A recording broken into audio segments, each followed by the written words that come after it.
Alright. Episode 144, you know what I'm saying? Yeah, I'm high as fuck. I'm not gonna lie, I may be a little too fucking high. We gonna keep, the show must go on. Episode 144, man, I ain't gonna hold you. Let's go get right into it. Welcome to Raw is OGHatch. You know the fuck it is. Hey man, if you ain't moving your shoulders by now when that beat drop, I ain't fucking with you, B. We 144 episodes in, man. If your shoulders ain't, you know what I'm saying? Your shoulders ain't bouncing to this shit by now, I don't know if you a true friend of the goddamn show. DJ, hit me! Whoa. That shit culture.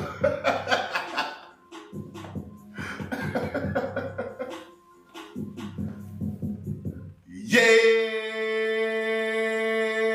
sir. What's poppin' with y'all, man? Welcome back to another motherfucking episode of the Thin Line Between Genius and Insanity podcast, hosted by yours truly, OG. No, spin that block and always remember. Come on, man, I got my red on, man. Let them know your boy is the flyest, highest, coolest, smoothest host of them all. OGHatch, you know the fuck it is, man. What's up with y'all? Hope you're out there looking good, feeling good, staying safe. There's a whole lot going on in the trenches, man. I tell you each and every episode. I want to shout out to everybody around the world that's tapped in and joined the conversation. I truly appreciate all the love, support. I truly appreciate the numbers steady rising. I feel good. I try not to be attached to the numbers, but when the numbers is going up, I nigga feels good. I feel good. You feel good? Well, y'all feel good.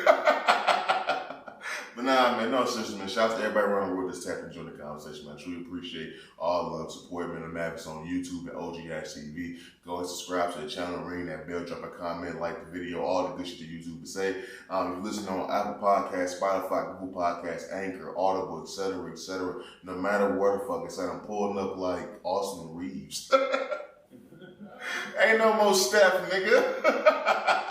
But best know we pulling up in that bitch, man. Go and review the channel. 5-star that joint, man. Leave your comment there. I will be responding wherever I see your comments, man.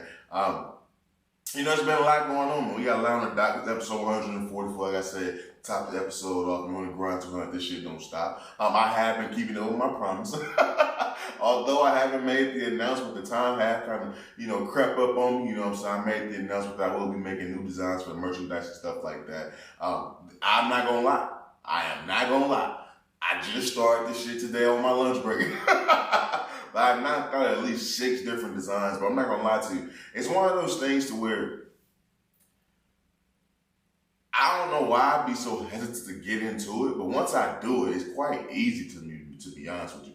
And making merch really ain't that hard, you know what I'm saying? You guys, I got certain slogans, you know what I'm saying? I got friends to show, moving on and shit like that. New things come to mind, new different designs, the way I want to look come to mind. But really, you just playing around and shit. Whatever looks good. And it's like what I wear it type shit. Do I like it? If I like it, then I put it out. If y'all fuck with it, then y'all buy it. If y'all don't, then I'll be the only nigga wearing this shit. But it's like, it's one of those things where it's just, once I get into it, I be knocking that shit out like clockwork. And last time I did it, I knocked out like 3 or 4 designs. Today I knocked out like 6 designs in like 45 minutes. Well, 6 ideas for designs. I'm still working on them and stuff like that. But I will be putting like a little prototype example. Probably later on, well, probably tomorrow when the episode drops, I might package this with, you know what I'm saying, the drop or you know what I'm saying, the preview of the possible drop for the next merchandise idea. So it's a lot of shit going on, man. I'm keeping my promise to the friends of the show. Friends of the show, so a lot of people that's been tapped in. Now, I made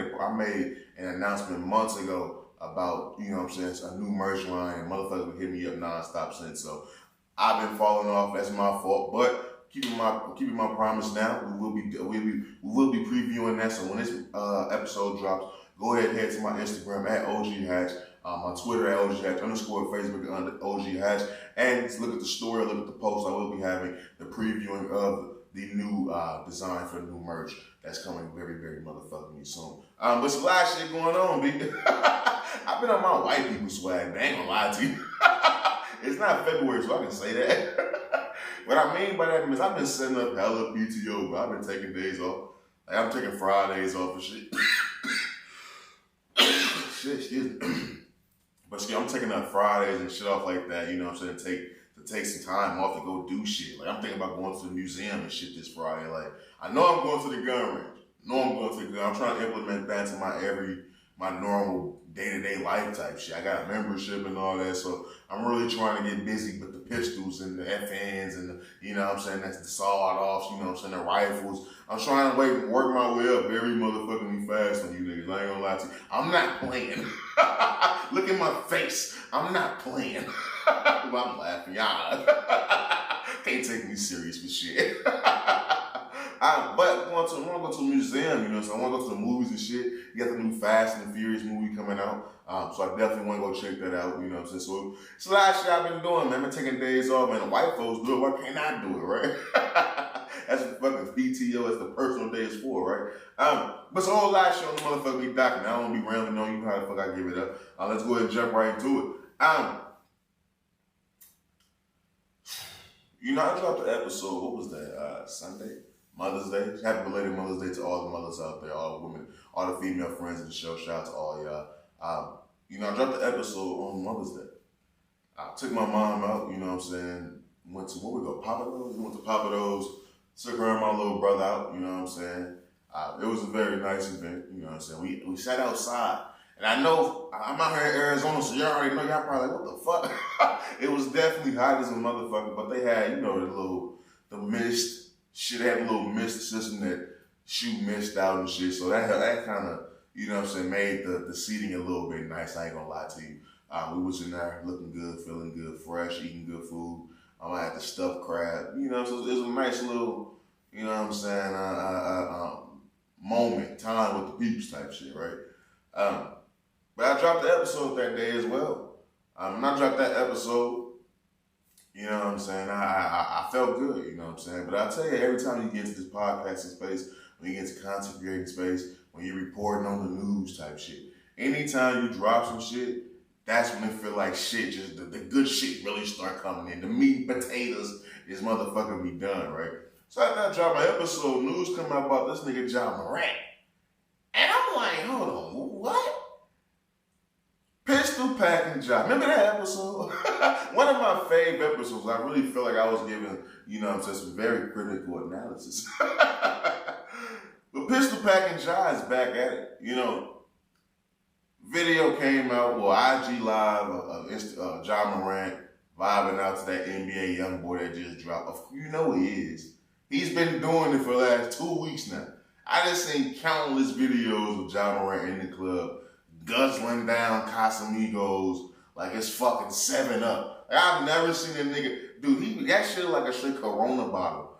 I ain't never even seen niggas carry the Casamigos bottle like that. Like niggas just pour that shit and put that, these niggas is guzzling that shit like it's Corona. But he's been listening to NBA Youngboy nonstop for like 2 weeks now. And I kind of seen this coming, but the Instagram Live is him and his homeboys in the vehicle. You know what I'm saying, bumping that NBA Youngboy. And there's a flashing moment of Ja Morant with another gun in his hand, you know what I'm saying, vibing out like every other nigga that you know in our culture and any young nigga that listen to hip hop, they got a pistol. That's what they doing. You know what the fuck they doing. Putting that bitch up to their head for some strange reason. For some strange reason, that is the thing. That went viral. The funny part about it is it was only 114 people in the Instagram Live. So to think that Ja Morant got tricked out of his position again for 114 people. If he had $1 for every person at Instagram Live, he still would be broke as a motherfucker. Wow. Think about that. If that nigga had $1 for every person that watched him trick himself out of position, he'd still be broke than a motherfucker. Wow.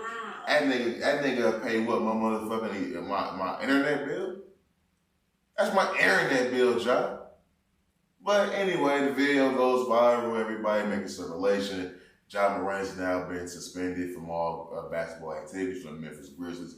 They once again trying to get out ahead of this shit. I think that's what kind of saved him the first time. I never really seen the team suspend the nigga before the league do. But I kind of think that's what helped the nigga the first time, if I'm being totally honest with you. I feel like the Grizzlies got out ahead of the shit.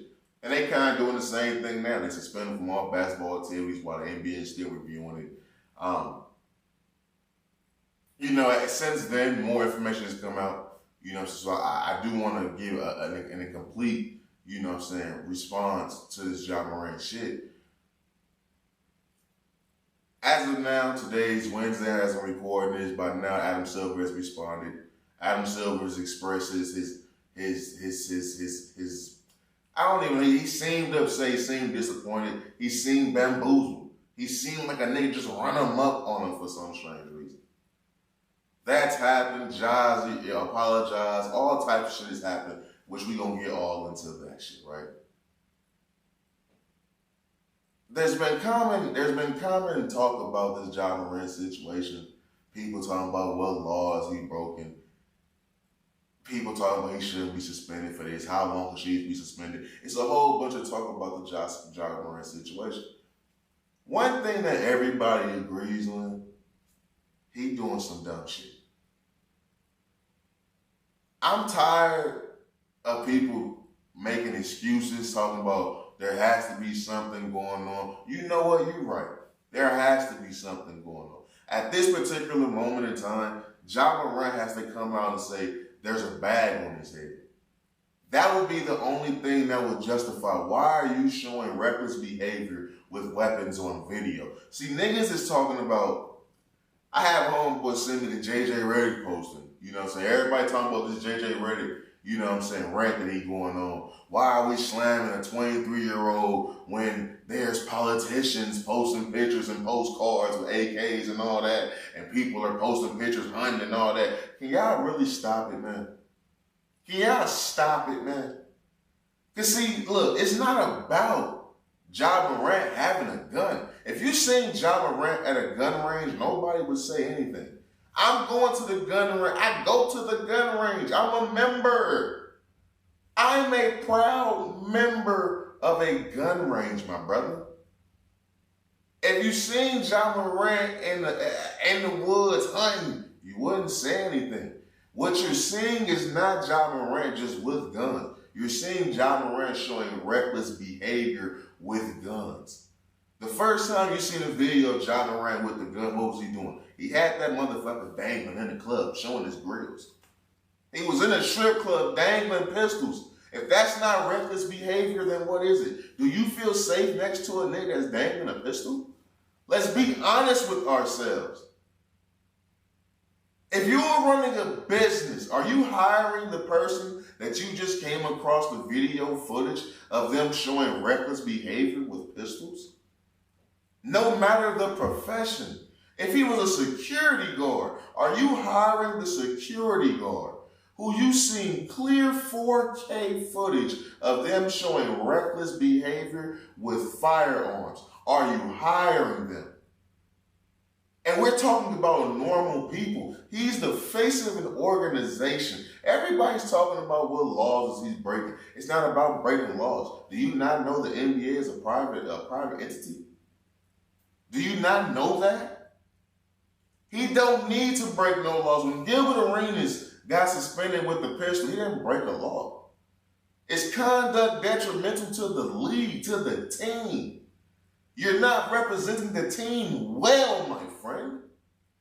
You are a point guard in the National Basketball Association. I'm not even going to get into all the mass shootings. I remember when I was out there in Vegas a few years ago. I was out there in Vegas for the first time, living it up. Went home the next day. I swear to God, that's when that mass shooting went down at that country concert. Nigga, I was right there. I was in that same place. The few hours after I left, a mass shooting went down. We see all the mass shootings in these schools. We see these mass shootings in these stores. We seeing the mass shootings. But everybody thinks it's okay they think the NBA should be okay with one of the faces of their leagues showing reckless behavior with guns on video. Everybody think they should be shut up and dribble, huh? That's what the NBA should do? But it's funny, because that's what the NBA been doing. See, as much as I can go in on Ja Morant being stupid, which he is, I'm not making an excuse. I said maybe he got survivor's remorse. That's why I said maybe Ja Morant got survivor's remorse, bro. We all got it. We all been through that. Maybe that's what he got. Everybody said he trying to be gangster. He trying to be something he not. No, Ja Morant very well could be from the hood. Ja Morant very well could be a nigga who was doing some wild shit that made it. He's athletic. You know how many athletic niggas I know that was in the trenches? Come on. So no, this is who he is. So it's not I'm not coming out here saying he's a wannabe. No. Okay, brother, you from the hood. You're stupid because you're trying to prove to us that you're from the hood. Instead of proving to yourself and proving that your parents raised somebody that's going to be a billionaire one day. So you're not thinking about that part, but we're not going to get into that. Because I can go on and on about Ja Morant, on and on and on and on. And I'm pretty sure I'm going to touch back on it. I've been smoking, so I might double back on that bitch ass nigga. I ain't going to lie to you. I want to get to Adam Silver about this stuff, because I blame Adam Silver for this. I've been saying time and time again that Adam Silver is not a good commissioner. See, a lot of people, they bypass the Adam Silver discussion because Adam Silver is for the players. I'm for the players too. I love the way the NBA is going. When it comes to player movement, there's a lot of things I don't like. And I think a lot of things that take place now is because how lax he is now. I remember when I was younger and David Stern was running things. It was appropriate fear when that man walked in the room. It was appropriate fear when that man walked in the room. Well, Adam Silver, the players running this league. And look, as a fan, cool. When LeBron went to Miami, I ain't like it, but I liked it. At the same time, it was like, damn, now Kobe if Kobe beat these niggas, he really the GOAT. He couldn't do it. So I was a little salty at it, but as a fan, I kind of wanted to see Kobe go through that. But I blame Adam Silver for this right here because Adam Silver went lax on Ja Morant. Ja Morant had an 8-game suspension. Really, it was a 2-game suspension because the 6 games prior to that was prorated because the Memphis Grizzlies, as I've spoken about, had already took action. So for a nigga that's dangling guns in public, a face of your league, after you've already had the Gilbert Arena situation, after there's already been countless mass shootings, after you already are well aware of the gun control climate, the gun control conversation in this country, after you've seen Ja Morant do that the first time, you did virtually nothing. You did virtually nothing. You had to sit down with him. And Ja Morant looked you in your eyes with his grill in and told you, that's not who I am. That's not Ja. Anytime a nigga can talk to you and he's still referring to himself as his nickname, how can you take him serious? His name is Demetrius. Do you think if when I get in trouble playing with pistols, you finna still hear me referring to myself as Hatch? Nigga, shit ain't good. It's Deontay. Brother, look, guys, this ain't Deontay. I got caught up in the lights. I was on some bullshit. I'm not still referring to myself as Ja. See, niggas that knew, we all knew that apology, that interview we did with Jalen Rose was bullshit. And I'm gonna get into his newfound apology, how that's even more bullshit. See, we got it's layers to this Ja Morant shit. We gonna be on this topic for a minute. So if you ain't fucking with it, like, hey, push it forward, my nigga. But so you did virtually nothing. So now who's surprised? Like I said, I knew something was coming with Ja Morant, and I didn't want to tweet. I didn't put it on social media. I didn't tell nobody. I just kept it in because I believe in that power of the word shit. I didn't want to put that smoke in the air for that nigga. When I seen videos of Ja Morant out and about at the club singing NBA Youngboy, nothing wrong being out and about, but you would think a nigga that just got in trouble. Nigga that just had kind of some controversy going on A nigga who's being reviewed for possibly an All-NBA. See, people not understand. People just saying that the suspension cost them $600,000. No, it didn't. The first gun video, that stopped his Powerade. That stopped him from being All-NBA. You think Ja Morant wasn't an All-NBA player this year? Ja Morant didn't get All-NBA because of this goddamn situation. They doing the same thing to Ja Morant as I said they was going to do, because they did it to Kobe when Kobe had the rape case, bro. When you fuck up all the accolades and all that shit on hold for at least 2-3 years. You got to straight start winning now. That's why I say now he got to cut his hair to really repair his image. I wouldn't, like I told you, next season he's coming back with a low cut. I'm telling you that right now. So it wasn't just $600K that the nigga lost. He lost damn near, what, $80 million? Because the Powerade deal was like $40 to $50 million, bro. $39 million extra on his contract for being All-NBA. He fucked that up because he wanted dangle guns in clubs. But y'all acting like he not breaking the laws though, so he shouldn't be getting in trouble. But Adam Silver, this is your fault. Because less than 2 months later, he's back toting pistols. This isn't a nigga who can't afford security. That's why I say at this particular moment in time, Ja Morant, you have to come out and tell us you have a bag on your head. That's not a look. I don't know if you're scared of snitching or what. You need to make it clear to Adam Silver, you have a bag on your head. It's not about you being in an open carry state. I'm in Arizona. I'm in an open carry state. Do you think I'm finna be on video, niggas, with the pistol? The pistol's not there for me to be dancing with. The pistol's there for me to protect myself if need be. I don't find pleasure in holding a gun. I don't go to the gun range because it's fun. I'm going to the gun range for preparation. I'm going to the gun range for proper training, brother. But that's why I said when I told you when I first went to the gun range, I understand why these young niggas be doing what they doing with these guns.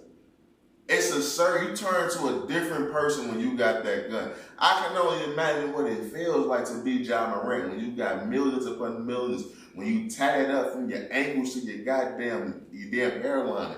When you tie it up, it up, nigga, millions in the bank, pistol in hand, singing that NBA Youngboy. I can only imagine what that feels like.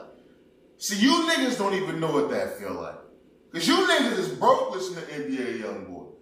You niggas is broke and starving. Imagine a nigga that feel like he on top of the world listening to that NBA Youngboy with that pistol in his hand. Imagine that 5 seconds for Ja Morant.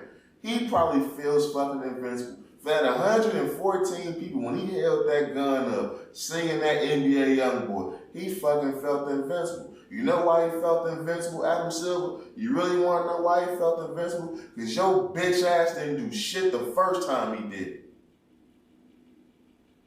The nigga did it. I thought the nigga would look. A nigga with common sense wouldn't have did none of this shit in the first place.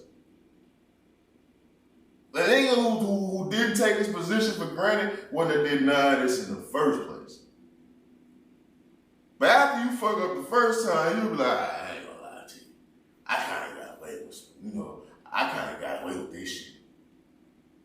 I might lose that All-NBA, but hey, Nike still put my shoe out. You gotta remember, all this happened like a couple days before the release of his signature shoe. A day or two before the release of his Powerade campaign. When Powerade ain't had a signature athlete in 5 years. All this happened days before that. So even after the first bump on the road, he still got his shoe out there. Still got his shoe out there. So you would think a nigga would be like, fuck that gun. I would have never touched a gun again. I would have never touched, like I said, Brittany Brown should never smoke weed again or vape again. She should never inhale THC again. Bitch, you was just in Russia. Ain't no weed that potent for me to want to smoke it again. If I was Ja Morant, these hands is for assists. These hands is for dunking. These hands is for NBA buckets only. But that's not Ja Morant. Because your pinhead ass didn't do nothing the first time. He feels invincible. Invincible. It's a wild, it's a touchy subject. Because you can go on and on about Ja Morant. He's not breaking any laws. Ja Morant. Well, why are we going so hard on a 23-year-old? Ja Morant, he's just, his friends aren't looking out for him. Then why are they recording everything? Ja Morant is a grown-ass fucking man. He is a grown-ass fucking man. It always surprises me how far people go for people that they know for being famous, how far they go because they like them, how many excuses they'll make for somebody. What do you mean, why are we going so hard on 23-year-old? What would you do to I got a 20-year-old little brother, man. How hard do you think I'm gonna go if I see a video of my little brother dangling a damn gun? How hard do you think I'm gonna go? How hard do you think I'm gonna go if you think I walked in on my little brother in his room with the gun, singing the NBA Youngboy? Stomping on shit, 38, 38. How, if I just walk in that room and he in this motherfucker like this, gun just up to, close to his ear, like it's a money phone. How hard do you think I'm gonna go as a big brother? You think I'm gonna sit back and be like, oh shit, get that shit, little bro, you killing it. Fuck no, nigga. We in that motherfucker wrestling, man. I'm slapping this nigga. Man, put this fucking gun down, man. You wanna know why? Because I'm scared to lose him. I'm scared that one hard bop of the motherfucking me shoulders, boom, pow, blood everywhere, neighbors screaming. You know what I'm saying? So I can only imagine what a nigga like Ja Morant, who these hands, nigga, I'm dunking on LeBron. Nigga, these hands can give me $1 billion. There would never be another gun in these hands. So we can go on and on about that shit. But when are we going to go on and on about the people that's empowering this bullshit, that's letting this bullshit slide? How many times are we going to let people fuck up before we lend out a helping hand? Where's the stern punishment? Where's the OGs? Remember that? Remember I said that? Where's the OGs?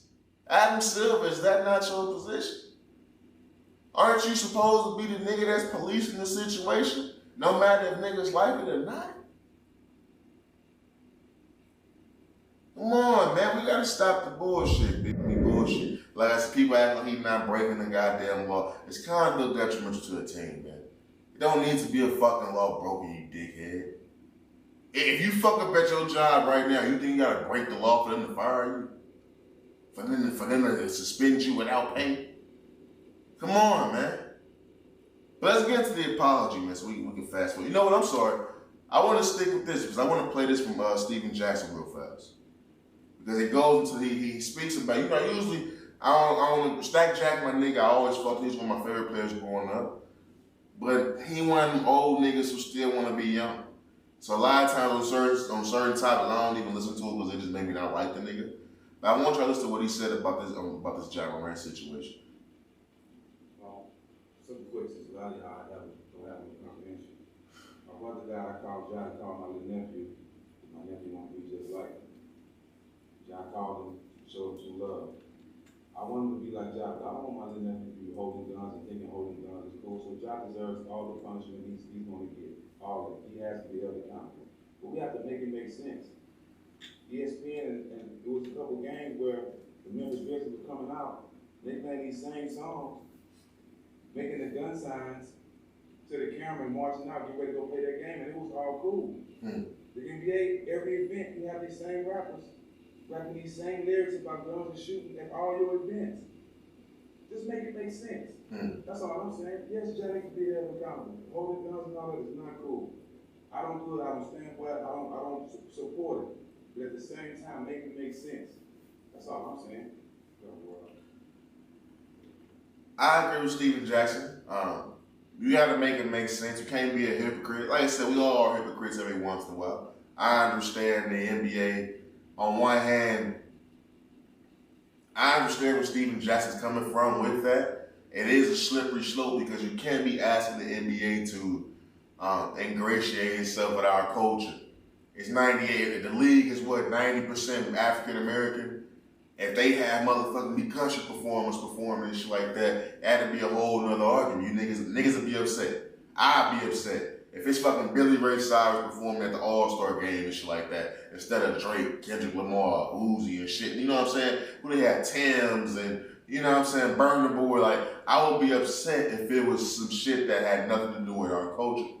So it's a fine line when you want to use that argument, but I understand because even after the videos and allegations came out about Ja Morant, there was still celebratory. I remember seeing NBA Today. They was all doing the shoulder shit. You know what I'm saying? The Memphis Grizzlies did. Their culture was being pumped up. That was being pumped by the NBA.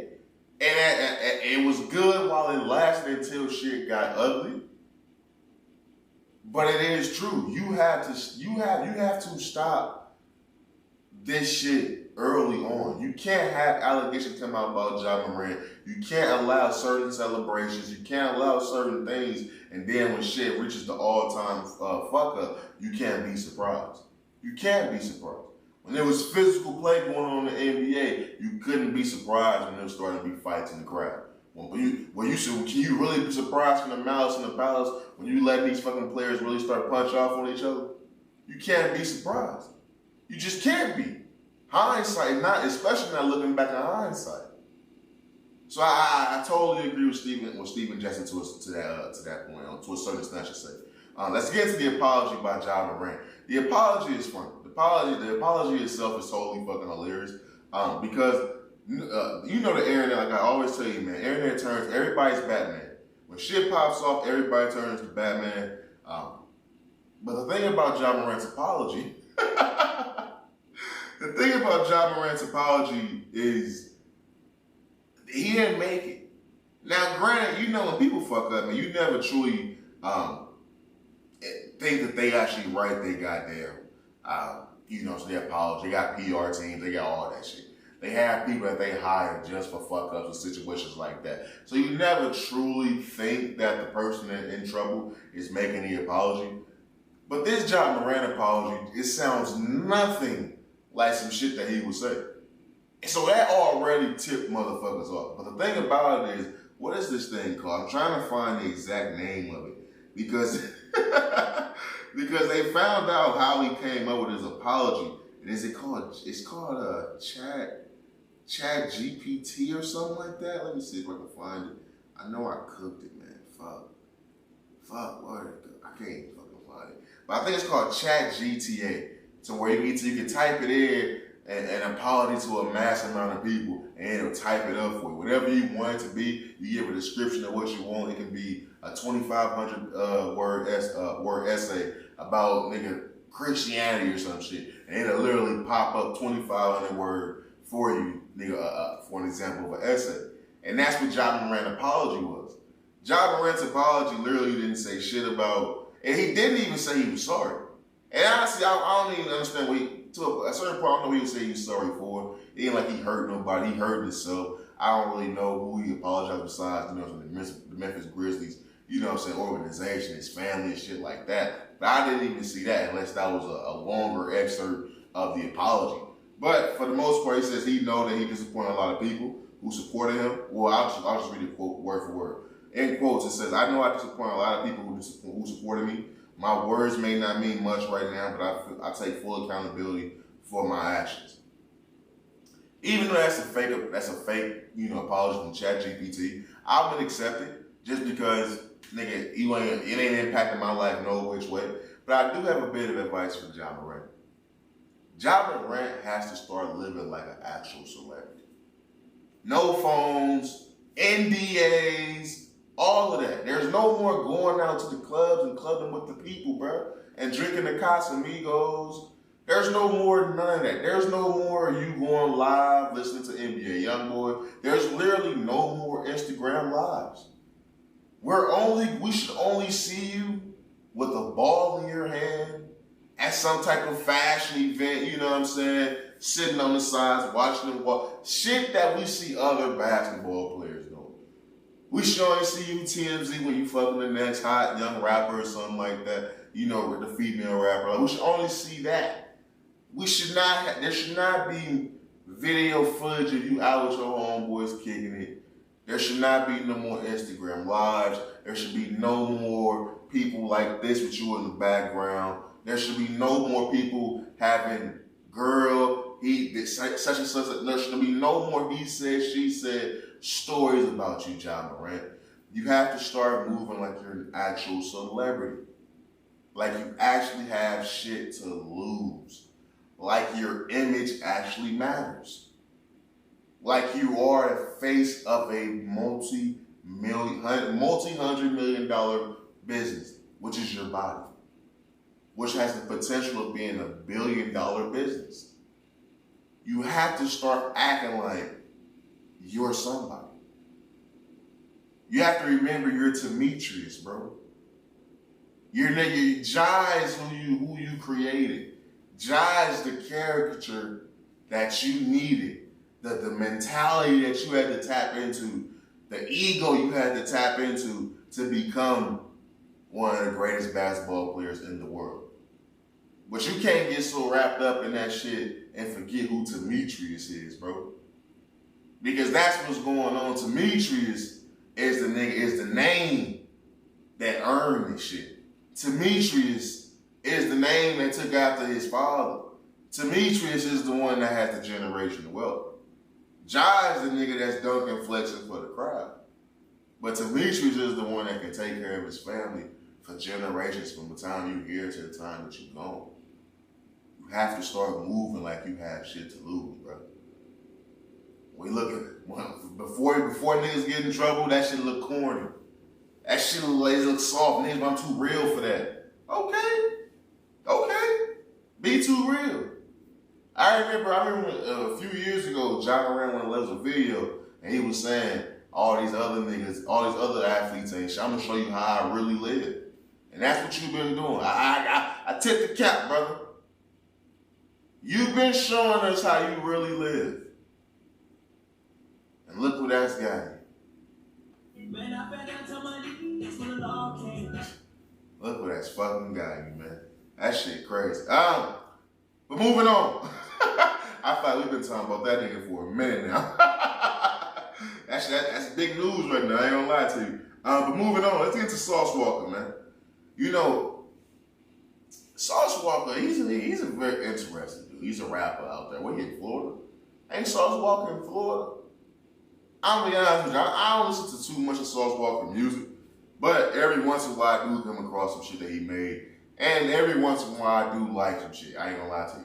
But I do respect his business acumen. Like Sauce Walker, he good. Like when it comes to business, Sauce Walker is good.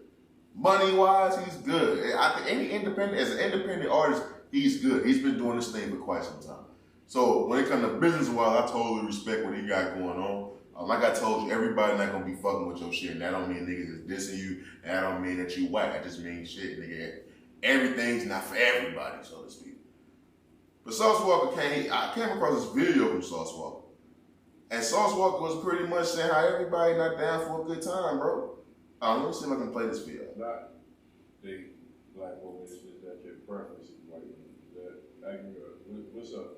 Again, I look at life as business. I don't date. It's not because I don't date black women. I don't date black women because they black. It's not you can't answer because it's yes. Black women. I date all women. I want to understand business relationships easier than black women.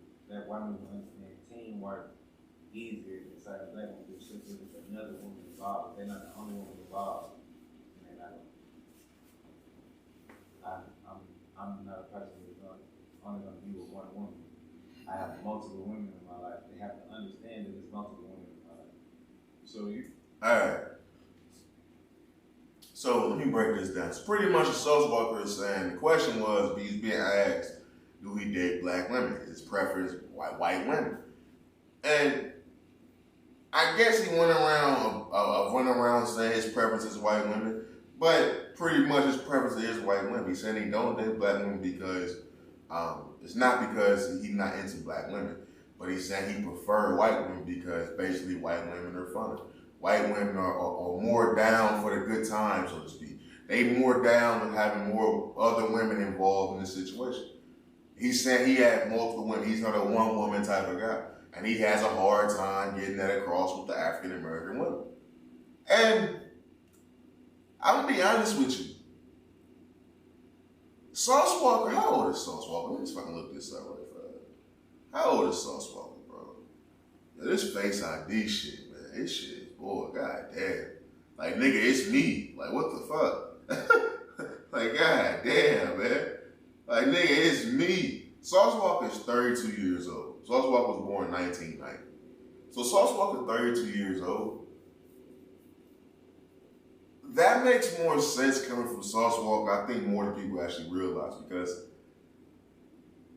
women that I date older women. Well, I dated older women. I prefer older women. They always in their 30s. A lot of those women, they not really into the shit that you would think they into. Like that whole gay shit. A lot of women I know in their 30s and general. Now, of course, I know women that's in their 40s and 50s that's gay and been lesbians and, you know, studs and shit like that. But for the majority, that's not an older woman thing. That's a young woman thing type shit. Like, by that time, like, they didn't grow up in the era of that shit being out and about and everybody just doing that shit all willy-nilly. So a lot of women never really even tapped into that shit out of fear of being judged, you know what I'm saying, stereotypes, whatever the motherfucking case. And I'm not even saying they should, I'm just saying that's just what it was, using common sense. But Sauce Walker being 32, and I'm assuming that primarily Sauce Walker probably dated women his age. Now, I'm getting he a rapper, so he probably fucking some young bitches, but women that he probably was taking serious in his life is probably women his age, bro. Women his age and above, yeah, I can see that black women not really trying to be, you know what I'm saying, one of many. I can see that. Now, don't get it fucked up. There are those out there who are A-okay with that. But I would assume, as a rapper, them ain't the bitches you fucking with. Them is hood hoes, them is scuttlebutts. Niggas ain't really fucking with the scuttlebutts once you start touching a certain amount of money. Like, me? I'll fuck a scuttlebutt. But once you know what I'm saying, like, you know what I mean? Once I've been comfortable living for a minute, they can't touch me. Like, this dick is, come on, man. They won't be able to touch me. Wow. But I understand it. But I really want to ask the question, does Sauce Walker have a point about white women being more fun? Have you always heard, why have we always heard this narrative? Why is that the narrative that people run to of white women? Is that a stereotype that people run to? You've always heard black men say that white women, or they don't complain as much, or they down, they more shit is easier to, you know, to do around them, to them, all types of shit. And I've heard, like I said, I fuck thick white chicks. I've heard white chicks say that's bullshit. I've heard white chicks say they don't go for that bullshit. I've seen it firsthand, they do go for a lot of bullshit. But I have seen it firsthand the shit they don't go for. But why is it that black men consider white women freakier or more down for a good time? Me personally speaking, the best hand I ever got in my life was from a white chick. Best hand in my life. Oh my God. I still have flashbacks. Like, this shit be crazy sometimes. The bitch hit me up, I start blushing. I ain't gonna hold you, man. Wow. But don't get it twisted. Bitches, The best hand I ever got was from a white chick. I didn't have to tell her to get the balls. I didn't have to tell her to get shit. I sat back and amazing, like, this bitch is going crazy. Now don't get it twisted. I've got some amazing hair from black chicks, like, you know what I'm saying? I'm pro-black. I'm gonna fuck with the black chick first. I've got an amazing head from black chicks. But the best was from a white chick. there's the conversations are more dominated by men when it comes to the white chicks. I don't know what it is. And you have to think, for men, it's all about ego. It's all about feeling needed, feeling, you know what I'm saying, feeling a sense of dominance. Now me, I'm not a dominating type nigga. I live the life of trying to make sure that my partner's not intimidated by me. My personality, my stature, the way I move about my life is intimidating. I understand it. I mean, technically I don't understand it, but I've grown used to motherfuckers feeling that way. Once you hear it so many times, you just kind of accept that. Like, you just one of them niggas. Like, it just is what it is type shit. But men's egos is everything. And a lot of times, the things that men be looking for, they say they find in these white women. So my question is, does Sauce Walker have a point? Are white women more down to have a good time? Is that the route to go when you in that lifestyle? Me personally, I'm always fuck with the sisters. Now, don't get it twisted. I fuck with thick white chicks. I'm never gonna hide that. I fucked with way more black chicks in my life than I have white women. I've literally only fucked with a few white chicks. I still, you know what I'm saying, stiff for this shit. Cause I don't want a mixed child. That's just me speaking fact. That's just me being brutally honest. I don't want a mixed child. If it happens, it happens, but I would definitely prefer to have a straight black baby. But I understand what men say when they say certain things about white women, but I also want to stand guard to that because, my nigga, every woman is different. Every woman that I've ever encountered and we've taken to that level, the moment that she felt 100% comfortable with me, she was unlocked. Now maybe white women are more easier to unlock on a more comfortable level. I don't know what it is. Maybe your ego's being fulfilled because you're dominating those conversations. Because she's fulfilling your needs type shit. She's feeding your ego. So you thinking that pussy's good. I always thought like, man, what makes pussy different? What truly makes pussy, like what makes pussy good? What truly makes pussy good? I'm a down this hill. I truly feel what makes pussy good is how you feel about that woman. The vibe you get from that woman. I know a chick who, when we was good, when I thought she was an actual decent person, she had some of the best pussy I've had in my life. The moment I realized that she just wasn't shit, and I could never get over the fact that she truly wasn't shit, that pussy never felt the same. I always feel like it's how you feel about that woman. Yes, it's about looks. If she bad as a motherfucker, how many times have you ever said or heard a nigga say a bad bitch ain't had no good pussy? A bad bitch ain't had no good head. You've only heard the extreme examples of where she bit the shit, or you know her shit was stinking. You've only heard the extreme examples. You've only heard, she couldn't arch right. You know what I'm saying? Like, you only heard the extreme examples of when it was a straight bad bitch and a nigga said some shit was wrong. That's the only time. So it's all about how you feel about that person, you know what I'm saying? So it's like, I don't know. Sauce Walker may indeed have a motherfucking point. He very well may have a motherfucking point. Moving on. I want to introduce a new segment on the podcast. You know, episode 144. Been 144 episodes there on the grind 200. This shit don't stop for a motherfucking soul. Chuck a wow, please. Wow. New segment called Guns and Bottom. You know, I come in there, man, I be podding my ass off, man. I honestly think I'm one of the best niggas out here doing this shit. I honestly feel like I'm a diamond in the motherfucking be rough, and I ain't been found. If you're looking for a king, and I ain't been crowned. when I pod, something special happening every time. I'm the greatest. Something like Ali. Okay, I'm still in 50 Cent around, I'm not gonna lie. I'm still in 50 Cent bars. But I honestly feel like I'm one of the best to do this shit. I honestly feel like I'm getting better and better every motherfucking episode.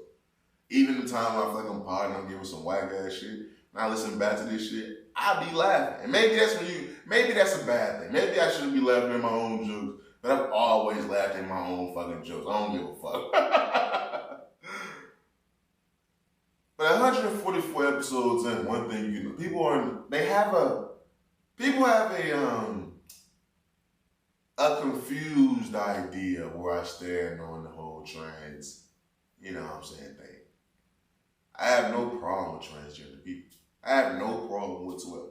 Like a few years ago, I used to look at them and they was a little bit weird. Not because I had something against it, just because they looked weird. Like 5-10 years ago, transgender women just looked like men with wigs on. Like now it's kind of like, okay, you kind of look like Magic Johnson's son. Like all trans women kind of like Magic Johnson's son. They be like fly as fuck. Like, yeah, you Gucci the fuck down.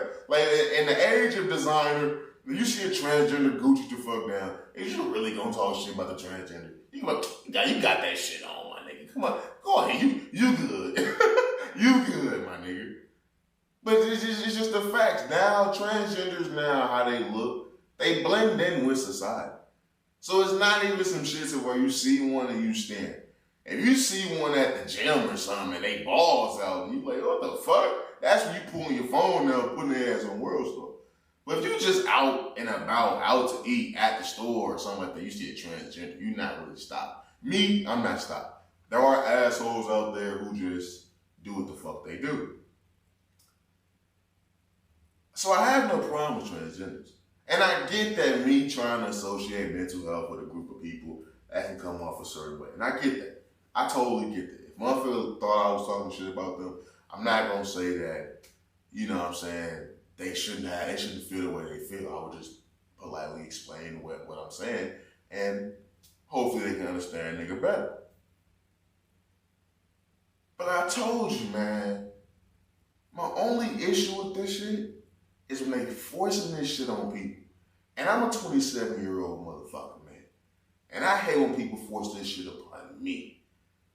The one thing that makes me even more mad is when I see that shit being forced upon the kids. Now you got people, I talked about people talking about the whole, you know, this shit being in the cartoons. They going back changing fucking characters in these comic books. You know what I'm saying? All this shit, they making them gay, all this shit. I told you, I understand why they do that. You wanna, when you got content, you want to be diverse. You want to be diversified as possible. You want to appeal to every audience out there. Blacks, whites, Latinos, skinnies, fat, diabetic. You know what I'm saying? Gay, straight. You know, so you want to appeal to all audiences.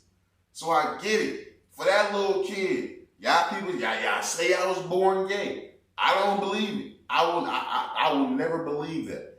Because I don't believe people are born racist. If I don't believe you can be born racist, I don't believe you're born gay. I don't believe you're born straight. I believe you are what you're born around, what you're brought up to fucking be. I believe that. Everybody I've known that's gay or has some shit going on in their life, they all had something happen to them when they was a child. Every single last one of them. Every single last one of them had something happen when they was a child. Every single last one of them. Every single, not one of them just was cool and was like, nah, I'm just gay. Every single last one of them that's trans, gay, bisexual, however the fuck you want to say, every single last one of them had something happen to them when they was a kid. Every single one. From being touched, from family members being touched, family members not being there, is something.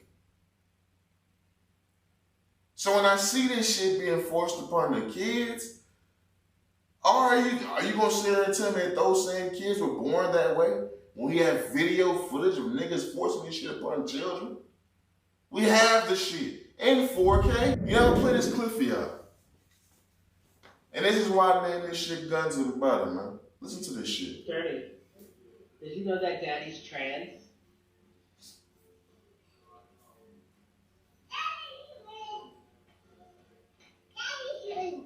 Did you know that daddy's trans? Do you care? You do? How much? A lot? Did you know that daddy has a vagina? Yes. Yes. Okay. Good talk.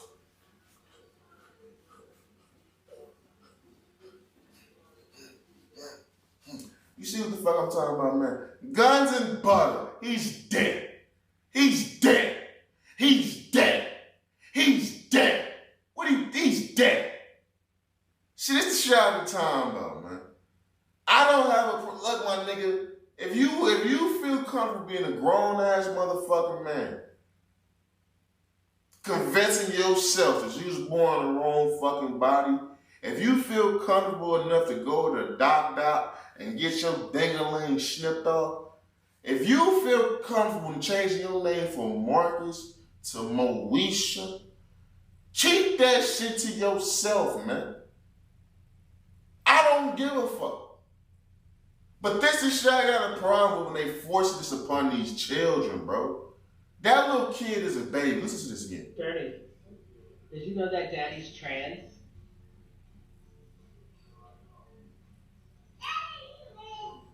How old do you think that baby is? How old do you think that baby is? That baby can barely put fucking words together. How old do you think that baby was? How old do you think that baby was?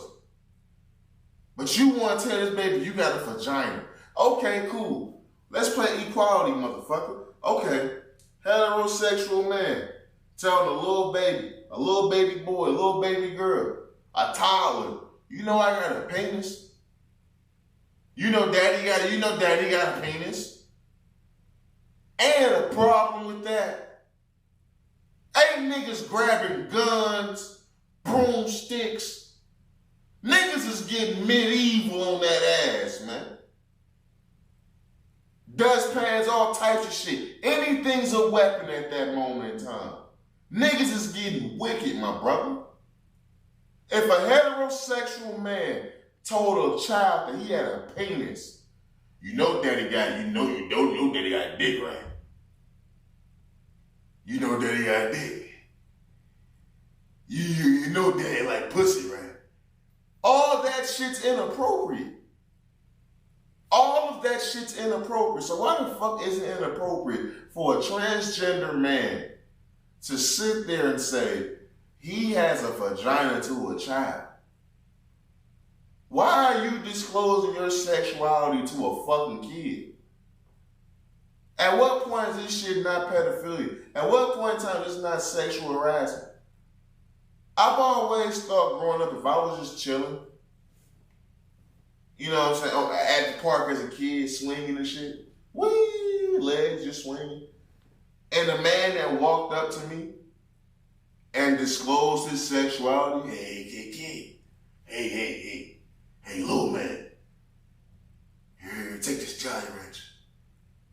Hey, you know, I'm a man. I was taught as a kid, you run from those. I was taught as a kid, you don't accept nothing from those.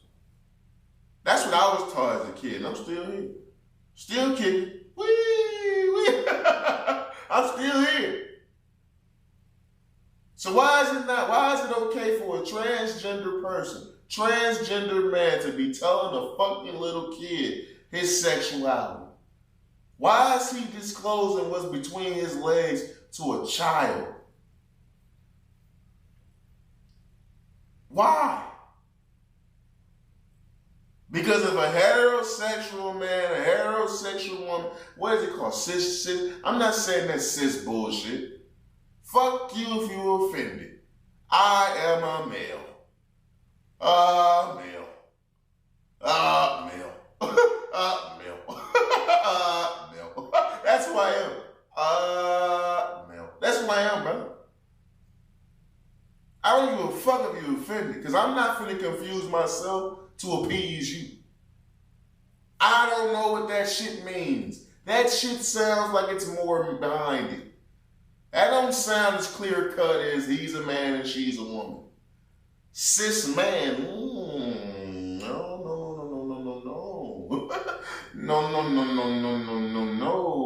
I have Mamba mentality, brother. There's nothing sissy about me, man.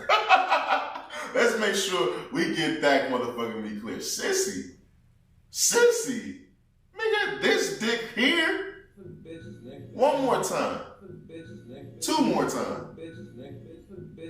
Look, I don't give a fuck about that cis bullshit. But why the fuck are you disclosing what the fuck you got going on between your motherfucking legs to Cherry, nigga? Let me be the uncle of said child. You're done. Get it close up. You're done. You see I got the red on. Suge Knight, nigga. You're done. You're done. Blood and guts. Guns and butter. Guns and fucking butter, B. This niggas is done. Niggas is done. DOA, man. I just don't understand the world we live in to where it's like this shit is... I just don't understand the world we living in anymore. I just don't, man. I truly motherfucking don't. Moving on. Let's get to Gabrielle Union, man.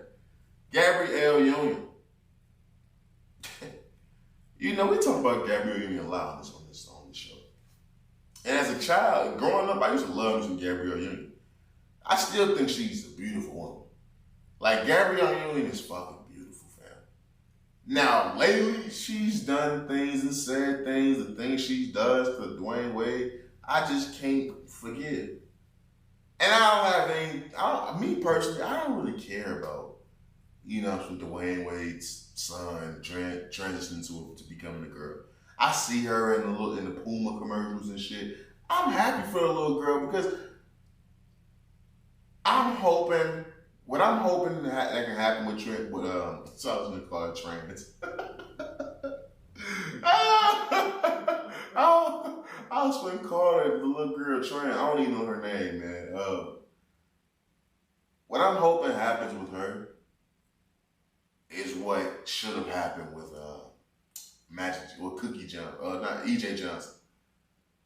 That's what EJ Johnson, he's been ridiculed his whole life for being 6'9".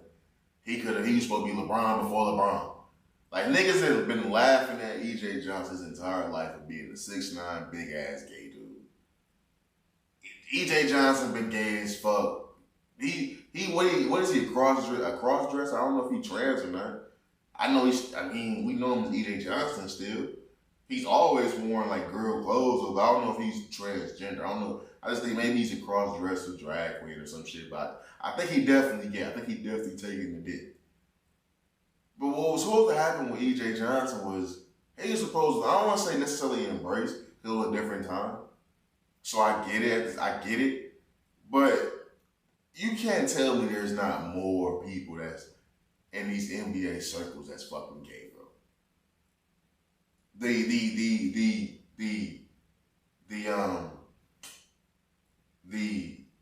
The horror and the being scared and being petrified to live the true self, that didn't break through with EJ Johnson like it really should have.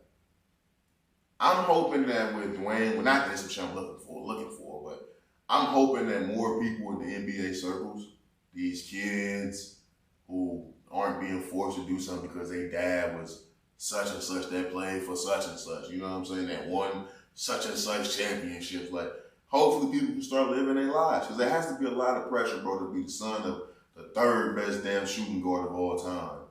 And you like niggas, you want to be a girl. Like, it has to be a lot of pressure. I don't know. I would think that's a lot of depression, anxiety, and, you know what I'm saying, a lot of, being scared to live your true self for a long period of time. And to be a kid, to be wanting to come out and make these huge leaps and bounds and changes in your life has to be drastic, bro. So I'm hoping that can open the doors for a lot of people to live their true life in that community. Because a lot of these niggas is sassy as fuck. Yeah, Dwayne Wade's sassy as fuck. it doesn't surprise me that Dwayne Wade's child is doing what the fuck she's doing.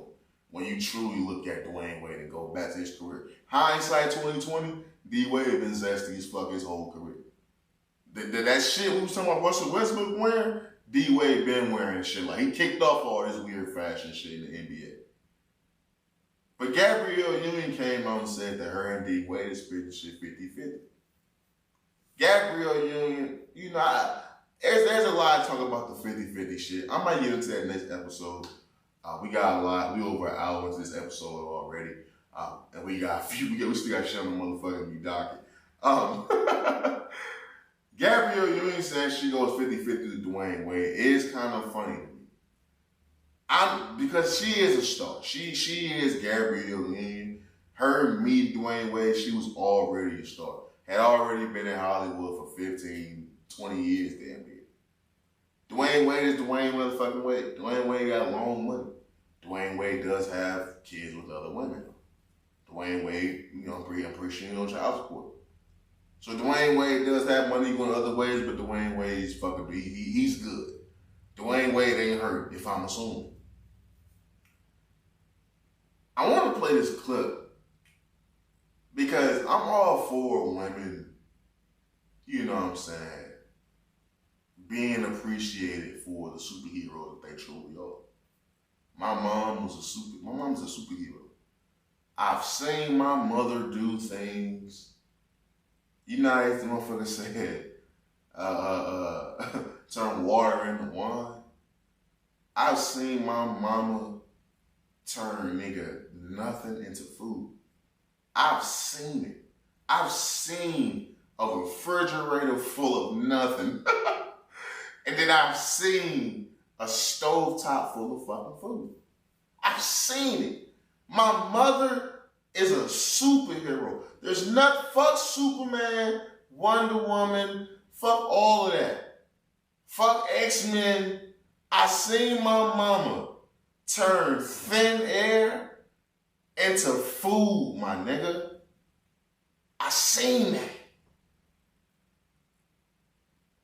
So I've always said women should be acknowledged for being the superheroes they truly are. But I've never been one to hold back when I feel like I'm being lied to.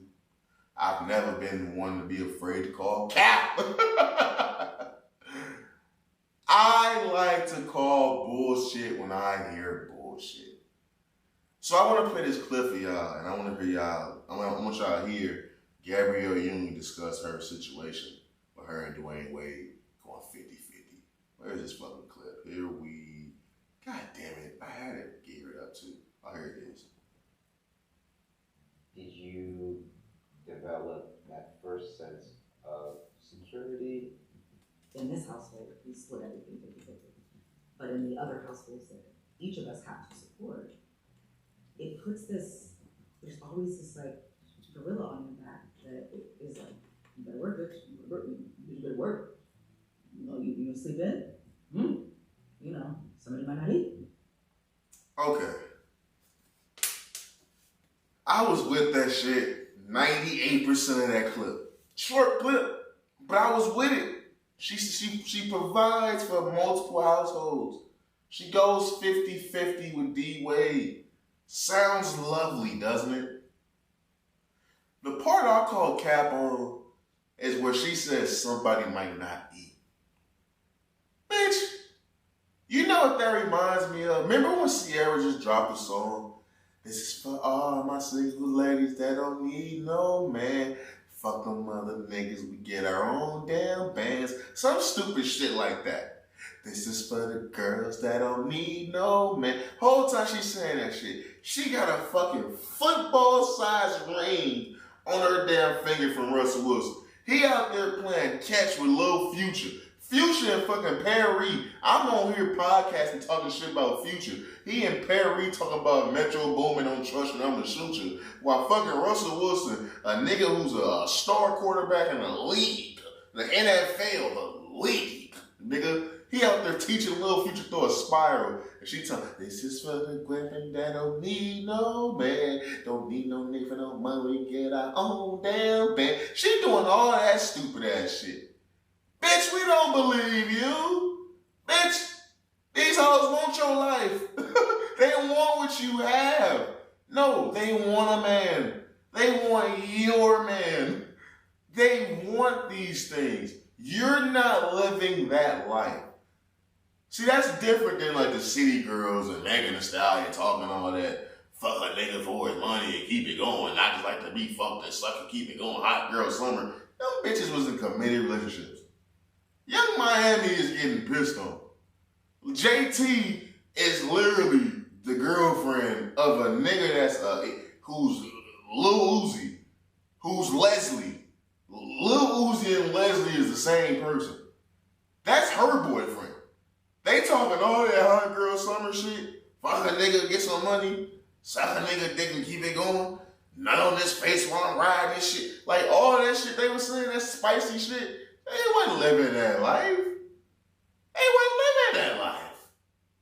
That's not the life they living. But it's even worse when a bitch like Sierra is talking about she independent. She doing this on her own. She don't need no nigga. But every time you see her, she had some type of red carpet event with the nigga, with the man, the quarterback. Bitch, what are you talking about? Gabrielle Union. Stop it. This nigga Dwayne Wade hosting game shows now. Bitch, that going broke shit, that ain't nothing to eat shit, ain't nobody believing that shit. Damn the NBA money, he getting Steve Harvey money now. Ain't nobody believing it's oodles and noodles for your loved ones. Ain't nobody believing somebody might not eat tonight. Bitch, are you serious? Come on, man. Now you play on my intelligence. Hey, somebody might not eat tonight. But now you can't feed the little gay son now. Now you can't feed the little gay son that want to be a girl. Now he can't eat. Now she can't eat now, huh? Because somebody may not eat tonight because I gotta get up and work. When the last movie y'all seen Gabrielle Union in? Now I know she had that being Mary Jane shit, but it's been a few years. What's the last movie you seen Gabrielle Union in? And don't tell me being Mary Jane the movie, motherfucker. What's the last movie you seen Gabrielle Union in? It's either Deliver Us from Evil or Bad Boys 2. Which one is it? Somebody may not eat. Shut the fuck up, Gabrielle Union. Women are superheroes. You don't need to lie. You don't need to lie. It's been too much bullshit coming out of her mouth as of late. You been telling us how you be pegging this nigga. You talking shit about Boosie. Me and Boosie got the same last name. I know that's my cousin, ho. Wow. I know that's my people's, ho. How many niggas you know named Hatch? Every nigga I know named Hatch is white. He the only other nigga. That's my people's, ho. And you know, you doing all this controversial shit with your daughter. Now you talking about if you don't work, somebody not gonna eat. D-Wade going hungry, huh? Man, shut the fuck up. Bitches be lying their ass off, man. Moving on, man. Let's get to Lil Wayne real fast. You know, Lil Wayne ended the show. This is actually kind of fucked up. I ain't gonna lie to you, man. I told you I'm getting ready to go to a show very fucking soon, man, with Larry June. It's like in 2 weeks, a week. Yeah, 2 weeks, right? Very excited for that. Very excited for that. I still got a free ticket, bro. I don't know what the fuck I'm gonna do with that, bro. I kind of bought that ticket knowing I was gonna have somebody to take. I ain't gonna lie to you. You know, you just know, like, I'm like, nigga, I'm back on road. You know what I'm saying? Like, nigga, I'm potting like a goat now. Like I'm gonna get somebody to go. And the ticket wasn't that high, so it was like, let me just buy two anyway. I knew the chances was high of me going by myself. I enjoy going places by myself. I like getting in and out. I ain't gonna lie to you. I literally like going to see some shit and just leaving that motherfucker. In and out type shit. Motherfuckers wouldn't even know I was there. So I kind of enjoy doing shit by myself like that. But, you know what I'm saying, I kind of figured, like, you know what I'm saying, damn. Still got time type shit. I'll keep y'all updated. Or not. Don't hold your breath type shit. But Lil Wayne, he had a show early, bro. I seen a lot, bro. I seen he showed up late for this fucking show. Man, it was only, I think he showed up like 3 hours late and was only on stage for like 30 minutes or some stupid shit like that. If that was a different show, I apologize, but in this one in particular, he canceled his Los Angeles show halfway through his set after the crowd didn't show enough love to his artist, and he left the fans upset. Now, I'm gonna tell you why this is fucked up.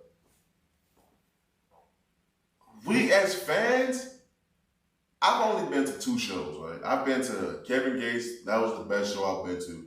He had that bitch lit. This was for that Isla album, the album right before he went to jail, right before he went to jail. That album was hard as fuck. Where it had 2 phones, one for the plug and one for the, no. Was that on there? Damn. I don't know. That probably just fucked that up. I don't know. I don't know. But I think that was the one with 2 phones on there. I'm fucking with the plug, daughter. That album. It was that. Was it that album? Look, man, I don't fucking know. But look, it was a Kevin Gates concert. That bitch was live, bro. I was in there. I seen an ex-chick I was messing with. She was in there with her new dude. This shit was kind of funny. It was fights in that motherfucker. He had that motherfucker packed, bro. Then I went to Rick Ross. That Rick Ross shit was weak as a motherfucker. You would thought Rick Ross was a local indie rapper, but I'm not gonna lie to you. Every Rick Ross show I've seen has looked like that, and it blows my fucking mind. But the people who come out and perform before the big acts, we don't know them niggas. Them niggas could be local, they could be your team. We don't know them niggas. We didn't spend our hard-earned money to come see them. We don't know what he's saying. We came for if I came for Lil Wayne, I don't want to see Tiger. If I came for Lil Wayne, I don't want to see Lil Twist. I don't want to see Chucky. I don't want to see them niggas. I don't want to see Gunna Gun. Even if I know them niggas. But for the niggas who don't know them, there's not a song that they say them Tiger different. You can get away with Tiger. I probably shouldn't even say Tiger. If I'm going to go see Lil Wayne and the opening act is Tiger, make it nasty. Make it nasty. Like, I'm fucking with it. Where's the bitches? Like, I'm fucking with it. But for the niggas that don't nobody know, how you gonna get mad at the crowd not vibing with them? Nigga, we came to hear classic music. You have to understand the people that's coming to see you. I don't think there's young people going to see Lil Wayne. And when I say young people, I'm talking about younger than me. I'm 27. I don't think there's people 21, 22, you know what I'm saying, 18, 19, 20, 21, 22, going to go see Lil Wayne. I just don't, bro. Now, I wouldn't be, you know what I'm saying, hard-pressed to believe it, but I just don't, off the top of my head, I don't think that's his demographic. Because even with me being 27, that shit starting to sound like Eminem to me. As much as he's still spitting that shit to be hard, it still sound the same. It still sound loud. It still sound like a pointless rhyme, and like it's starting to sound like Eminem to me. So I can only, my little brother who is 20 years old does not listen to Lil Wayne. He does not listen to Lil Wayne at all. So a nigga that's coming to see you, Lil Wayne, we don't want to see your new artist. We don't know them niggas. We came to see you, my boy. A legendary act perform legendary music. To end a show like that is some bullshit. Especially if you showed up late. Shit happens, my nigga. You better put on a fucking great show. But I think that's some bullshit. I say he had the Kobe jersey on, talking about he don't know who motherfuckers think he is. He the greatest. He seemed like he was on one that whole night. It seemed like Wayne was on one that whole night throughout that LA set. So, it's interesting, but that is fucked up. A nigga spend their hard-earned money to come see Lil Wayne. Lil Wayne tickets is not cheap. I'm assuming they're not cheap. I'm pretty sure he spent at least $75. A nigga spent $75. You gotta imagine $75 for a ticket. Gas, parking, nigga, weed, bottles, food, festivities, the environment, the vibes, all types of shit. Like, niggas spend their hard-earned money because they finna have a good grand-ass time, a memory to see Lil fucking Wayne. who ain't putting out that much current music, so you assuming he finna perform some of your favorite fucking songs. He shows up late, ends the show early, because we don't give a fuck about his new artist. Fuck that nigga. And obviously that nigga's not, he don't got it. If you can't go to a show and perform for a crowd that's already at the edge of their seats, cause they dying for Lil Wayne, he's showing up late anyway. They dying for this shit. If you can't get motherfuckers to start bobbing their head, you're not the one. That was a bad investment. That's why Lil Wayne was mad. He realized that was a bad fucking investment. 800K down the drain right there. As much money as you got, when you see 800K just evaporate in your face, I'm pretty sure it hurts. That was some bullshit, Lil Wayne. It truly motherfucking was, man. But moving on, man. Let's get into Israel Adesanya real fast before we wrap the podcast up. You know, Israel Adesanya is making news right now. He is being sued, or has been, I don't know if he's been officially sued, but his girlfriend is making news right now because she is trying to get some money off this nigga. Israel Adesanya, UFC middleweight champion, ex-girlfriend takes him to court for half of his wealth because they dated for too long and she supported his career.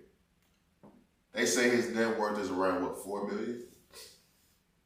So she want his money and she want half his net worth. She want all this shit because they was in a long-term relationship.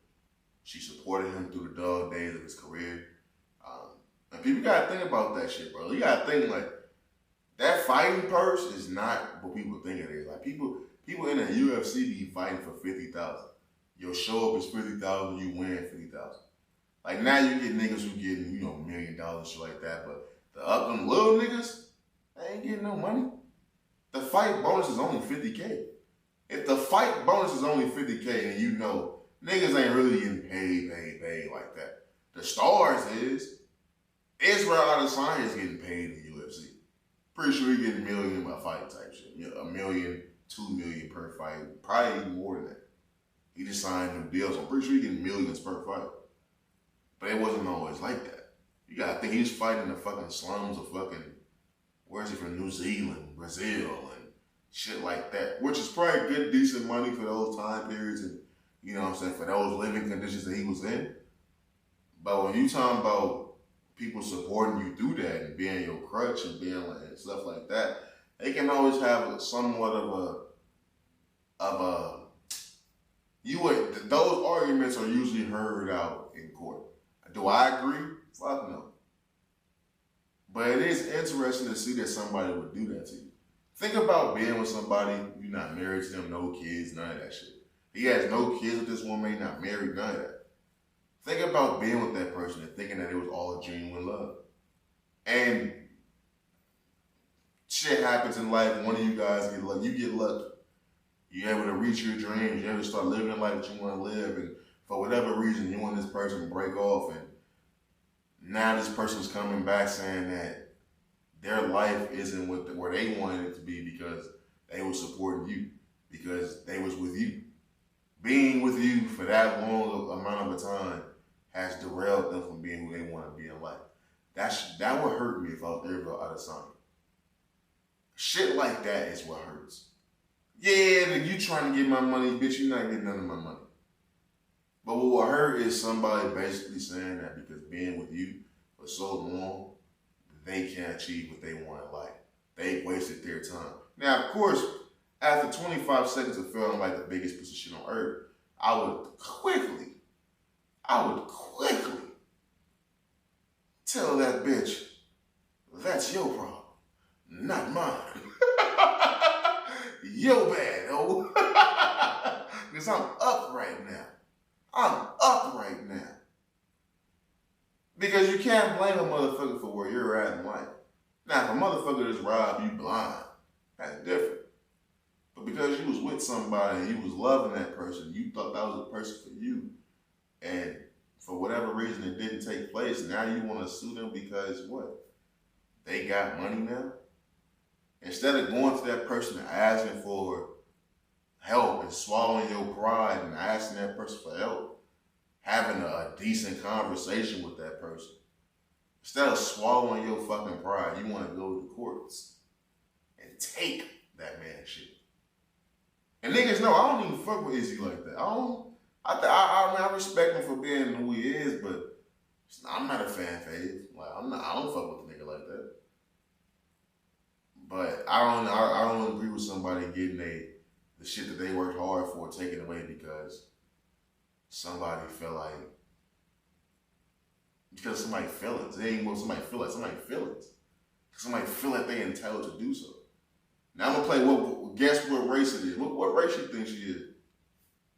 You think Israel Adesanya has some Nubian queen? Come on, man. You think she, ass wise all outside?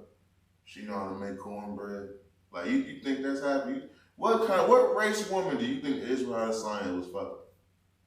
Who feels entitled enough to go to courts to take an ex-boyfriend to court for half his money because she felt like she was fucking him too long?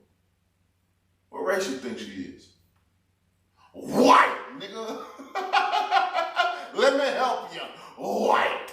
Caucus. Pale. She was white, my boy.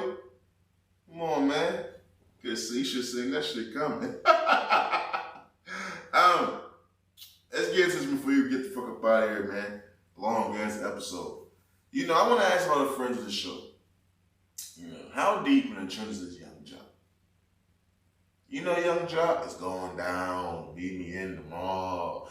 Going down. Anyway, you meet me, guaranteed to go down. He had Rubber Band, Dope Boy, man. How you do it? They call it Dope Boy Magic. Then he had, Rubber Band Man was T.I. What else did Young Ja have? Meet me at the coffee shop. Young Ja got some hits. Meet me at the bar. What song is that with T-Pain? I'm gonna buy you a drink. Young Ja got some hits, but I ain't gonna lie to you. He got at least 4. Young Ja got more hits than ASAP Rocky, my nigga. Wow. Young Ja, Young J.O.C. has more hits than ASAP Rocky. Do a versus right now, and I bet Young Ja smoke that nigga. Say what you want about Young Ja.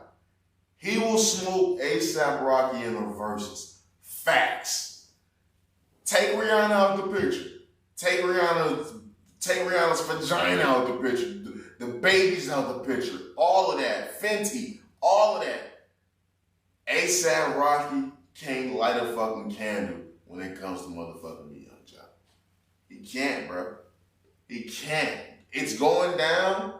It's better than, you know what, I'm not gonna lie to you. The only song that A$AP Rocky will have is, I like bad bitches, that's my fucking problem. And the only thing about that is, you can't play A$AP Rocky verse. There's not a point in time in that song that you will play and it'll be A$AP Rocky. I be forgetting that's A$AP Rocky song. Because the only reason why that song really holds a prominent place in hip hop history is because that song has Drake and Kendrick Lamar on the same song. That's like literally the only reason. Like, yeah, it's a nice little bop, but we really hold that in a high position because Drake and Kendrick Lamar on the same damn song. Young Jock will smoke that nigga, man. Facts. But how deep in the trenches is Young Jock? I remember news coming out a few years ago. He was doing some type of Uber shit. We seen him wearing a dress a few years ago. We seen a nigga with some weird ass hairstyles lately. Video came out of Young Jock crying. Like bawling his eyes out crying. And it was the caption. I'll read the caption, man. Raw emotions. No hiding behind facades. Can I cry in front of the world? Let me stop you right there, brother. No, you cannot. You cannot cry in front of the world. A nigga that's crying in front of the world is, look, that is the weird nigga. Look, I'm not saying that men don't cry. All men cry. I cry. I cry, brother.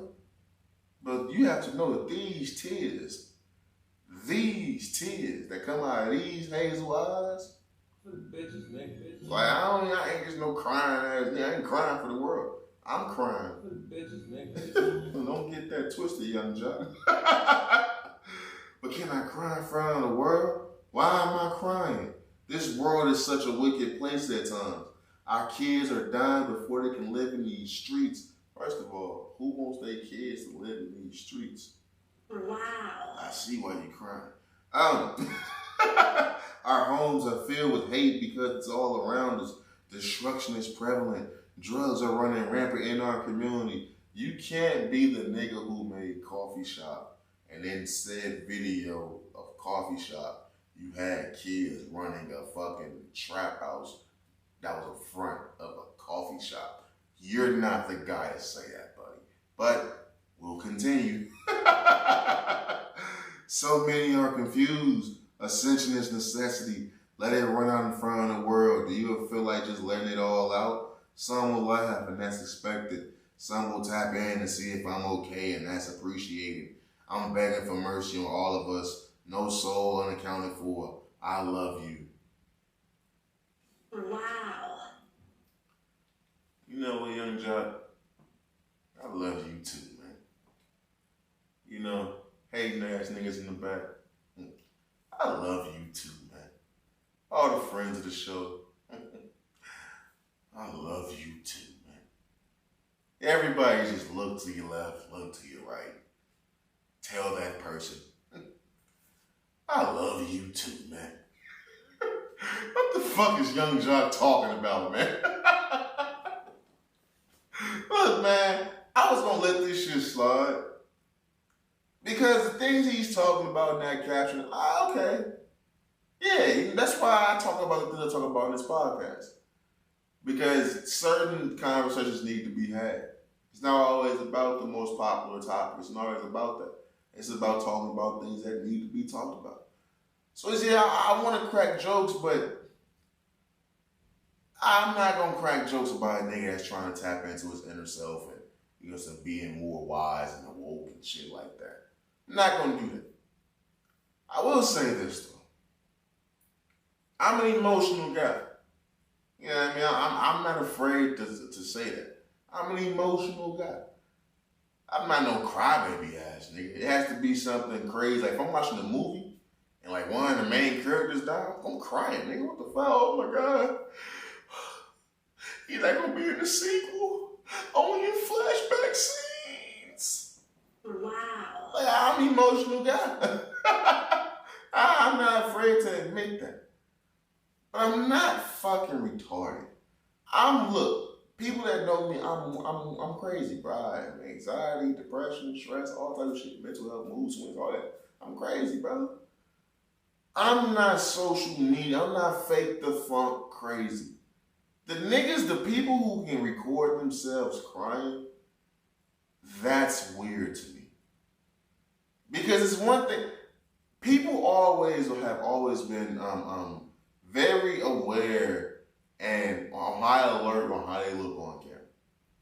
If you put a camera on somebody, they instantly trying to make sure they good. They fixing they collar, make sure they lining good, women fixing their hair, people dusting their getting lint off their clothes. And you put a camera on somebody, they're making sure they look good. That's facts. Anybody. So I always found it crazy when I seen people recording themselves crying. People be ugly as a motherfucker when they crying. Do you see this? Go look at the video of Young Jock bawling his eyes out. He looks like the most confused, regretful dyke stud I've ever seen in my life. He looks like the stud who's regretting the last 12 hours of her life. She just tried some dick for the first time and she regretted. That's what Young Jock looked like. Ugly as hell, tears just flowing. The Nile River of tears flowing down this nigga face. He looked like a damn fool. So not only is he looking crazy, so I'm already on high alert that he know he looks stupid as hell, crying. I'm seeing way too much neck. The angle of this video was wild. I'm seeing straight neck. I don't like seeing no man's neck like that. I'm sorry. Just boo-hoo crying. So I'm already on high alert that this man did that. Not only did he do that, it's music in the background. It's edited. It's a filter on here. It's all types of extra shit. What am I watching, brother? Am I watching a cry for help? Am I watching an attempt to go viral? What am I watching? I can't take what you're saying as a serious, serious power of the word, serious message, if you're crying in your video. I can't. You're recording yourself crying. You wasn't talking, then got choked up and emotions came into play. You literally was crying, felt a big one coming, and said, and hit record. And then started letting that shit out. That's not real. It's not authentic. You should be in the movie. You should call Michael Bay. So it's weird that he did that. That's why, how deep in the trenches is Young Ja, man? Is Mona Scott not paying these people for real, man? Is the going rate for being on Love and Hip Hop still $1,500 episode? Is that still the going rate? Come on, man. You got to do better, Young Ja. You got to do better. I think that's all we got, though, man. Let me see. Let me make sure we're on the docket, B. We got, let me see. Pistol Packing Ja, Part 2. Sauce Walker, does he have a point? Guns and Butter. Gabrielle Union struggling to pay that money, struggling to feed that gas to a boy. No, shout out to her, man. Like, so I hope she opens the new doors for the next generation of, NBA's kids and stuff like that. But being able to live their own life, So I do hope that takes place, man. Lil Wayne canceling the show. Israel Adesanya being paid. Back pay for love. And how deep in the trenches Young motherfucking Ja. That's all I got, man. We over an hour and a half to this goddamn episode. So we're going to wrap it up right there. I want to catch a little bit of this game left if I can. The Heat versus the Celtics. I don't know who's winning. I don't know the score. You know what? Let's do a score update while we on here before we get the fuck up out of here. Oh, shit. Right now, it's the third quarter, 2 minutes and 40 seconds left. The Heat are actually leading 90-84. Let's see who putting up buckets. Jason Tatum got 22 points. Jimmy Butler got 22 points. Jaylen Brown got 16 points. Bam Adebayo got 18-7. So I'm finna catch the fourth quarter of this game. No juice on this game. Lakers lost game 1 to the Nuggets. Wasn't too mad about that at all. AD had like 40 and 10, 2 blocks, 3 steals. He really had 4 blocks, bro. I don't know why. Like, people, that's been a lot. Oh, shit. That's been a lot of talk, bro. Like, in Laker Nation, like, Robert Horry even said, like, bro, the statisticians in Denver is kind of cheating, bro. I ain't gonna lie to you. Like, it's not a big deal to me, but it is something I noticed. AD had 4 blocks that I seen, my nigga, with my own eyes. 4. And he only got credit for 2. They gave Jokic credit for 21 rebounds. I did not see that nigga grab 21 rebounds. They giving dude rebound for every damn tip that he do. And I'm not mad at it. It is what it is, but it's like, it is something I noticed. Like, he is out there going crazy, but let's not cheat AD for his numbers. AD had at least 4 blocks. So only give him 2 is kind of wild. But I think the Lakers, we caught on to something. We found a way to get AD back as a off-ball defender on Jokic. He can do it on ball, but it's just he too light in the ass, to be completely honest with you, to really ask him to guard him head up all game long. I wouldn't even do that just off fear of injury. That's a lot of fucking blubber to just be throwing at Anthony Davis, a nigga who got frail bones anyway. So throw Rui at him, throw Vando at him. Nigga, throw fucking Mo Bamba at him. Throw Tristan Thompson at him. Hell, throw LeBron at him in a few minutes just to have AD periodically as a roamer. Of course, they're going to have head-to-head matchups, but I want to see AD as a roamer. I think we picked up on that. I think they don't have anybody to guard LeBron. Aaron Gordon, he scares me, but that game showed me Aaron Gordon still who I think he is. He there, he athletic, he may get a nice dunk, but it's going to be periods of the game where you don't even know the niggas out there. Michael Porter Jr., he's an erratic shooter. when he making them, they hard to beat. But majority of the time, he gonna shoot their ass out of rhythm by not making the extra pass. So I think we good, man. We really good. I think the Lakers picked up on some shit in the second half of that game. We a second half team anyway. That's why I never trip off the first half because as close as the game is or as bad as the game is, the Lakers always tighten up that defense in the second half and they start trying to make a push. So I'm always excited when I see them do that in game one. I was hoping we could have closed that out with a win, but we couldn't, so I'm not really mad at that. But I do think we seen some things. And I seen the confidence from AD, LeBron, Darvingham after the game. And I'm really excited for game 2 and going forward, man. So it's going to be interesting to see how these series play out. And you know I'm going to be tapped in either motherfucking me way. But with that being said, DJ, hit me! Whoa. Hey, it's all love these ways, man. You know how far I give it up. And never let them sidetrack you with the bullshit. Always keep the main thing the main thing. Stay safe, stay sharp, stay sane. And I'll show this episode, man. We out this motherfucker. Peace. Damn, man, we had some of my music, man. God damn, that's how you know I've been podding for too long, bro. I was really finna do a whole other intro to a whole other episode. I gotta get the fuck out of here, man. But I do want to say this before I get up out of here, man. Like I said, top of the episode, I don't want you guys to forget, we got new merch designs coming very, very motherfucking soon. As soon as I turn all this shit off, as soon as I edit this episode, I will be, while I'm editing this episode, I will also be editing some graphic designs for shirts and stuff like that. When I put this episode out at 4 a.m. like I always do, every motherfucking me Thursday, every motherfucking me Sunday.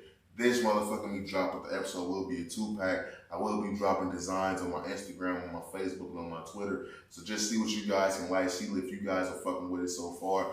So we can start getting a new merch line drop for you guys. And I want all the friends of the show to be proud of the show that they listen to. You know what I mean? I've been impacting a lot of people's lives lately. And I want people to be proud to represent this goddamn show, you know what I mean? So let's keep building this empire. Merch designs will be dropping very soon. And you know I love y'all, man. Episode 140 motherfucking 4 on the grind 200. This shit don't stop for a motherfucking me. So you know who the fuck I am, man. Oh motherfucking G. I fuck with y'all, man. But I'll holler this episode, man. We out this bitch. Peace.